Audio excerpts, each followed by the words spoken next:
हस्ताक्षर साहित्य समिति के तत्वाधान में 13 अगस्त को माथुर सिनेप्लेक्स में पुस्तक विमोचन एवं कवि सम्मेलन का आयोजन किया गया, जिसमें डॉक्टर शिरोमणि माथुर द्वारा रचित 3 पुस्तक सहित कुल 5 पुस्तकों का विमोचन किया गया। लोहनगरी दिल्ली राजभरा में प्रख्यात लेखिका माताजी डॉक्टर श्रीमती शिरोमणि माथुर जी राष्ट्रीय एवं अंतर्राष्ट्रीय सम्मानों से सम्मानित के द्वारा रचित 3 पुस्तक सहित 5 पुस्तकों का विमोचन हुआ, जिसमें आओ चले गगन के पार, राहे कहानी संग्रह एवं लाल स्वर धरा पार। इस संबंध में प्रख्यात लेखिका डॉक्टर शिरोमणि माथुर से चर्चा की गई। तब उन्होंने बताया कि आओ चले गगन के पार एक मध्यम वर्गीय परिवार के जीवन को जीने में जो परेशानियां आती है उसको मैंने इस लेख के जरिए चित्रित किया है, जिसमें आर्थिक परेशानी, व्यापार के संबंध में परेशानी, वर्तमान स्थिति में उनका जीवन कैसे प्रभावित होता है, यह सब इस पुस्तक में चित्रित किया गया है। दूसरी पुस्तक है चले गगन के पार, उसमें मर्यादा पुरुषोत्तम भगवान श्री राम के चरित्र को चित्रण किया कर लिखा गया है, जो कि उनके द्वारा पिछड़े समाज के लोगों के साथ में रहकर उनका सम्मान करके उनको अपने साथ लेकर चले हैं। सबल लोग असबल लोगों को अपमानित करते हैं, जबकि भगवान राम सबको एक साथ लेकर चले हैं।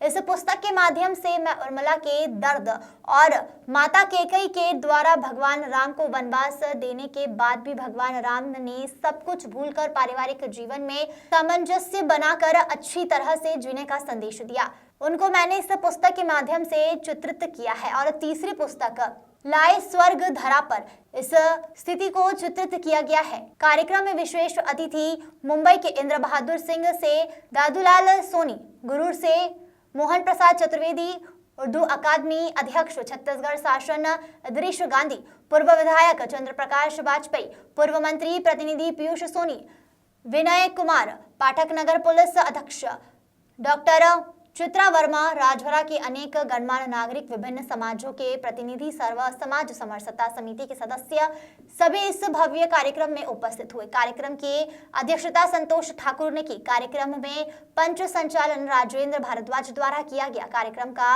आयोजक समाज सेवी आशुतोष माथुर के नेतृत्व में सफलतापूर्वक कार्यक्रम संचालित किया गया। नीलेश श्रीवास्तव की रिपोर्ट। 3 पुस्तकें मेरे द्वारा लिखी गई हैं।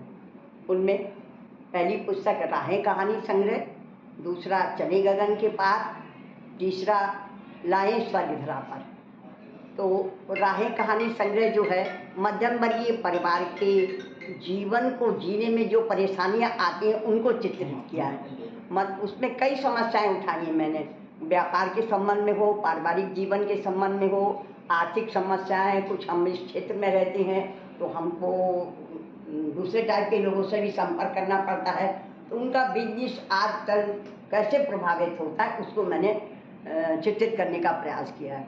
दूसरा मेरा चले गगन के पार जो पुस्तक है वो आध्यात्मिक पुस्तक है। उसमें भगवान राम जो हमारी भारतीय संस्कृति के मर्यादा पुरुषोत्तम लोक पुरुष हैं, उनके चरित्र को मैंने इस तरह चित्रित किया है कि वो पिछड़े वर्गों पिछड़े समाज के लोगों को साथ लेकर उनका सम्मान करके, जो लोग बोलते हैं ना सबल लोग असमन लोगों को अपमानित करते हैं, प्रताड़ित करते हैं। अयोध्या का राजा राज सिंहासन वन में जाता है और सबरी के दरबार में बैठ के और उनके पास बैठता है और वो सर्वशक्तिमान पिता उससे पूछता है सबरी रास्ता बताओ, सीता को कहाँ खोजूं। ये सम्मान नहीं है तो और क्या है। तो भगवान राम ने सबरी को हो या निषाद समाज को हो, उनके दर्द को अभिव्यक्त किया है, अनुभव किया है, और उर्मिला के दर्द को भी उन्होंने समझा है। और कैकेयी के वनवास देने के बाद भी पारिवारिक जीवन को उन्होंने बहुत अच्छी तरह जीने का संदेश दिया है। तो उनके सामाजिक, पारिवारिक, राजनीतिक और सांस्कृतिक जीवन को जीने की कला को उन्होंने चित्रित किया, उसको मैंने अपने माध्यम से, पुस्तक के माध्यम से चित्रित किया है। और तीसरा लाए स्वर्ग धरा पर, आज मानव दुखी है, हम अपने मन में अशांति है, समाज में आपने मुद्दा उठाया था कि हत्याएं और आत्महत्याएं क्यों होती, उस पर लिखो।